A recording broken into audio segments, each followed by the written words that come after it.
ईमान और अल्लाह से डरना और सच्चों के साथ होना कुरान मुक़द्दस की एक छोटी सी आयत से हमारी कामयाबी की पूरी राज खुलती हुई नजर आती है कि जो शख्स साहिब ईमान है, जो शख्स रब तबारका व तआला से डरता है, जो शख्स सच्चों के साथ हो जाता है, तो यकीनन उसे कामयाबी से दुनिया की कोई ताकत रोक नहीं सकती है। वो शख्स यहाँ पर भी कामयाब रहेगा, कब्र में भी कामयाब रहेंगे, और बरोज़े महशर जब सब लोग नफ्सी नफ्सी के आलम में होंगे, कोई पुरसाने हाल ना होगा, हर एक दूसरे को अपने हामी और मददगार के तस्वुर से पुकारते होंगे। वहां पर जब कोई कहने वाला सुनने वाला ना होगा, आपको बुला रहे होंगे, आप नहीं आ रहे होंगे, वहां के इस होलनाकी में भी वो कामयाब नजर आते होंगे। इसलिए रब तबारका व तआला के इस फरमान के मुताबिक ऐ ईमान वालों, अल्लाह से डरो और सच्चों के साथ हो जाओ, या सच्चों के साथ हमेशा रहो। अहले ईमान अल्लाह से कैसे डरेगा? डरने के दो तसव्वुर मैं बयान करता हूं। जिस तरीके से आदमी अपने सामने, लोगों के सामने अपने करतूत को जाहिर नहीं होने देता, अपने गुनाहों को जाहिर नहीं होने देता, जिस तरीके से इंसान जिन जिन इंसानों से बचने की कोशिश करता है, उसके सामने गुनाह करने से वो बाज रहता है कि कहीं मेरी आयब इस पर जाहिर ना हो जाए और फिर मुझे मुंह की खानी ना पड़े, दुनिया में मैं रुसवा ना हो जाऊं, मैं दुनिया के सामने मुंह कैसे दिखाऊं। जिस तरीके से लोगों के सामने अपने हो या पराए, रिश्तेदार हो या दोस्तों अहबाब, माँ हो या बाप, भाई और बहन,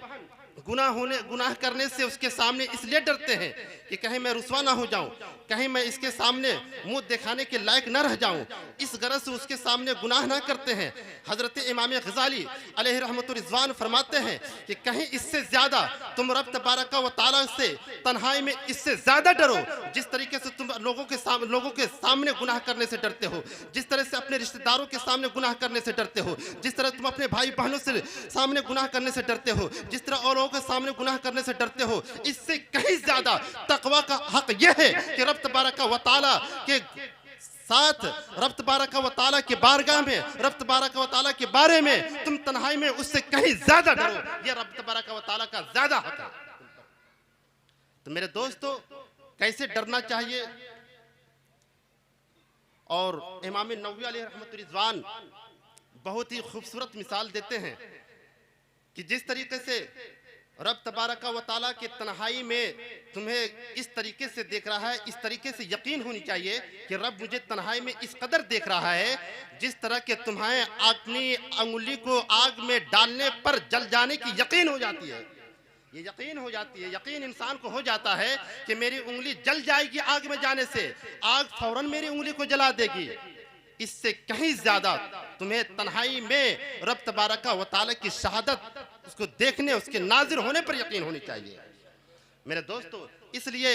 इंसान चाहे कितना ही अच्छा क्यों ना हो, अच्छों की तो बात छोड़े, बुरे क्यों ना हो, वो लोगों के सामने, अपने खानदान के सामने, अच्छों के सामने, नेकों के सामने, अपने इमाम साहब के मदरस के सामने, खुतबा के सामने, उलमा के सामने, फजला के सामने गुनाह करने से डरता है। लेकिन वाह तेरी ईमान की गैरत, वाह हम सब की ईमान की गैरत कि जिससे हमसे बारे में कोई डर नहीं होनी चाहिए, जिसके बारे में हमें कोई पकड़ नहीं होनी चाहिए, उससे तो हम डर रहे होते हैं। और जो खालिक कायनात है, जो हमारे दिलों के राज को भी जानता है, हम क्या सोच रहे हैं उसे भी जानता है, और उससे हम बेखबर नजर आ रहे होते हैं। मेरे दोस्तों, चाहिए तो यह था कि लोगों की परवाह किए बगैर रब से डरना चाहिए था, रब से डरना चाहिए था। इसलिए मेरे दोस्तों, तकवा यही है कि हमें चाहे तन्हाई में हो, चाहे हम लोगों के सामने हो, लोगों के साथ हो, चाहे हम खलवत में हो, चाहे हम जलवत में हो, चाहे हम कहीं भी हों, सफर में हो या हजर में, जहां भी हों, हम अल्लाह रब्बुल इज्जत से डरते रहना चाहिए। और जो तीसरे नंबर पर वकूनु मअस सादिकीन, सच्चों के साथ रहें। किसके साथ रहें? सच्चों के साथ रहें। मेरे दोस्तों, आप जानते हैं कि सच्चों के साथ रहने से क्या फ़ायदा होता है। नबी पाक अलैहिस्सलातु वस्सलाम इरशाद फरमाते हैं, हुजूर अलैहिस्सलातु वस्सलाम इरशाद फरमाते हैं,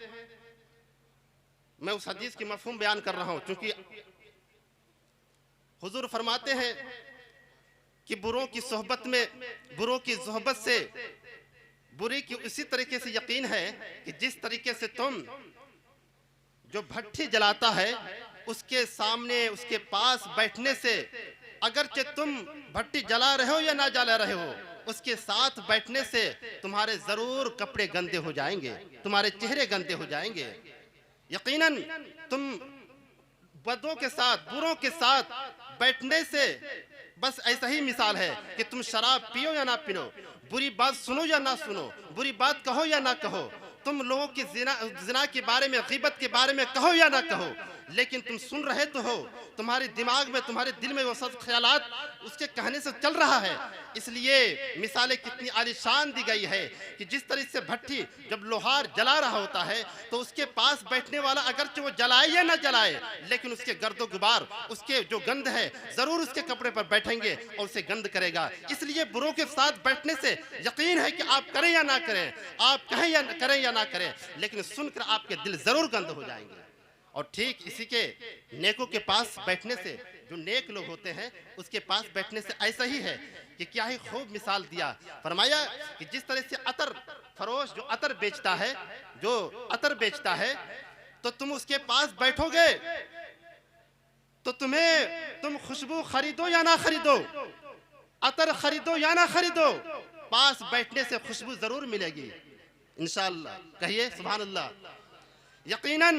खुशबू खरीदो या ना खरीदो, अतर खरीदो या ना खरीदो, पैसे हो या ना हो, अगर उसके पास तुम बैठ रहे हो तो यकीनन खुशबू जरूर मिल रही होती है, बिला शक व शुबा। नेकों के साथ बैठने से, नेकों की सोहबत में रहने से, अच्छों की सोहबत बैठने से ऐसा ही है कि तुम कुछ जानो या ना जानो, कुछ तुम अच्छी राय दो या ना दो, लेकिन उसके साथ रहते रहते तुम जरूर अच्छे हो जाओगे। तो मेरे दोस्तों, अच्छों के साथ रहने से हम यकीनन कामयाब हो जाएंगे। और यकीनन इतना ही नहीं, ये अच्छाई, ये सोहबत, अच्छों की सोहबत इतना बुलंदी पर आदमी को पहुंचा देता है जो सोच भी नहीं सकता है। जब तक के ईमान नहीं लाए थे तब तक कि वो अबू बकर थे, जब तक के ईमान नहीं लाए थे तब तक के सिर्फ उमर थे, जब तक वो ईमान नहीं लाए थे तब तक के सिर्फ उस्मान थे, जब तक वो ईमान नहीं लाए थे तब तक वो सिर्फ अली थे। वो कमालो खूबी नबी पाक अलैहिस्सलातु वस्सलाम की सोहबत नहीं, ईमान के साथ हुजूर अलैहिस्सलातु वस्सलाम की सोहबत नहीं, वो मियार तक के, वो बुलंदी के मियार तक के ईमान और हुजूर की सोहबत ही ने पहुंचा दिया कि अबू बकर को सिद्दीक बना दिए, उमर को फारूक आजम बना दिए, और हजरत उस्मान को जुन्नूरैन बना दिए, गनी बना दिए, और हजरत अली को हैदर कर्रार बना दिए। ये हुजूर अलैहिस्सलातु वस्सलाम के सोहबत का ही नतीजा है। और इतना ही नहीं, आप अगर तारीख, औलिया इज़ाम, कुतुब व अब्दाल, बुजुर्गान दीन के भी सोहबत का भी अगर मुताला करें तो यही पता चलता है कि उन लोगों ने भी अपने मुर्शिद, अपने पीरों, अपने आलिमों, अपने बड़ों, अपने अच्छों की सोहबत किए, ज़माने में चमकते हुए नजर आए। और यहाँ तक के भी ये चीज़ शाहिद है कि माँ और बाप अपने बच्चों को ये ज़रूर सलाह देता है कि बुरों के साथ रहने से ज़रूर आपके माँ और बाप डांटेंगे, लेकिन कभी आप नेकों के साथ रहेंगे तो आपके वालिदैन कभी ना डांटेंगे, इसलिए कि वो शुरू ही से ये बात चली आ रही है। सब लोग जानते हैं कि अच्छों की सोहबत अच्छी बना देती है और बुरों की सोहबत बुरा बना देता है। इसलिए मेरे दोस्तों, ये सीरत, अपने चाल चलन, अपने रहन सहन को आइन नेकों के एतबार से ज़िंदगी गुजारनी चाहिए, ताकि हमारे लिए हम जब जाएं तो हमारे कुछ निशानात बाकी रह जाएं और लोग हमें अच्छे नामों से याद करें। आज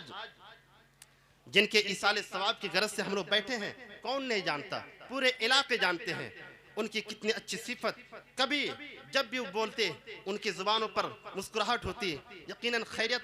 आपसे पहले ही पूछ लेते। यकीनन रंजिशें हो सकती है, कमियां हो सकती है, लेकिन जो आम फहम, आम एतवार, आदत एतवार की जो जिंदगियां थी यकीनन काबिल गौर थी। और यकीनन जाने के बाद एक अपना अक्स और फोटो छोड़ गए हैं। लोगों के सामने अगरचे वो जात ना बाकी रही, वो जिस्म बाकी ना रहे, लेकिन उनके रहन सहन, उनके मुस्कुराने का अंदाज, चलने का अंदाज, रहने का अंदाज, किस तरीके से लोगों के साथ बैठा उठा जाए, वो सारी चीजें छोड़कर चले गए। यकीनन जब हम भी अपने अखलाक व अतवार को सीरत नबविया के मुताबिक जिंदगी को बसर करके जब हम यहाँ से चले जाएंगे, तो यकीनन हम भी, हमारी जात रहे या ना रहे, हम रहे या ना रहे, हमारी छाप, हमारे अक्स रह जाएंगे और लोग अच्छे नामों से याद क्या करेंगे। मेरे दोस्तों, एक मिसाल आपको देकर मैं अपनी तकरीर को ख़त्म करूँगा। आप एक मरतबा दुरूद शरीफ पढ़िए, अल्लाहुम्मा सल्ली अला सय्यिदिना शफ़ीअना नबियना मौलाना मुहम्मद बारिक वसल्लम सल्लु अलैहि सलातु व सलाम अलैहि या रसूलल्लाह सल्लल्लाहु तआला अलैहि वसल्लम। लोग मिसालें दिया करते हैं, नेक और बुरों की मिसालें दिया करते हैं। ये जिंदगी तक के ही महदूद नहीं, बल्कि मरने के बाद भी उसकी लोग मिसाल दिया करते हैं। अगर अच्छे नहीं थे, उनकी आदत, उनकी बुराई इस कदर आम थी कि लोग और अपने बच्चे को उससे बचने और बचाने की कोशिश किया करते थे, तो यकीनन जानिए कि वो शख्स यकीनन बुरे हैं। नबी पाक अलैहिस्सलाम ने इरशाद फरमाया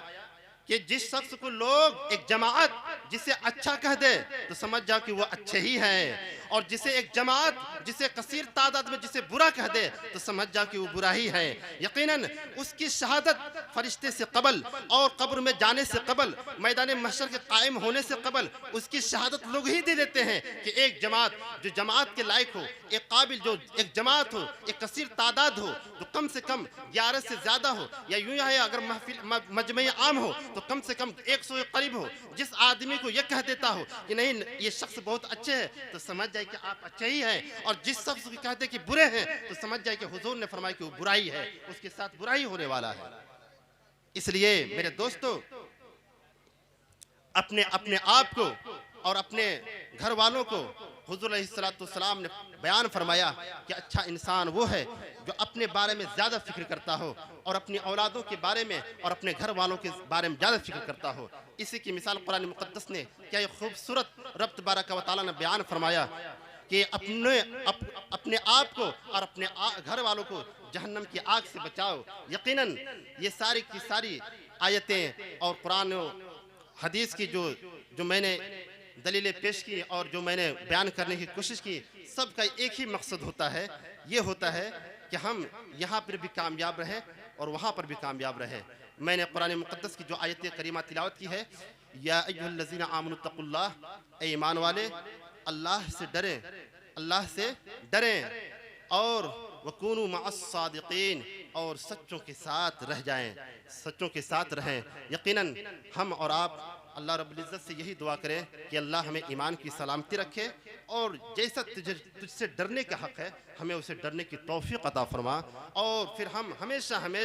अपने से आला जो है उनकी सोहबत में रहने की तौफ़ीक़ अता फरमाए। आमीन आमीन बिजाहि सय्यिदिल अमीनिल मुरसलीन वमा अलैना इल्ला अल बलाग। अस्सलामु अलैकुम।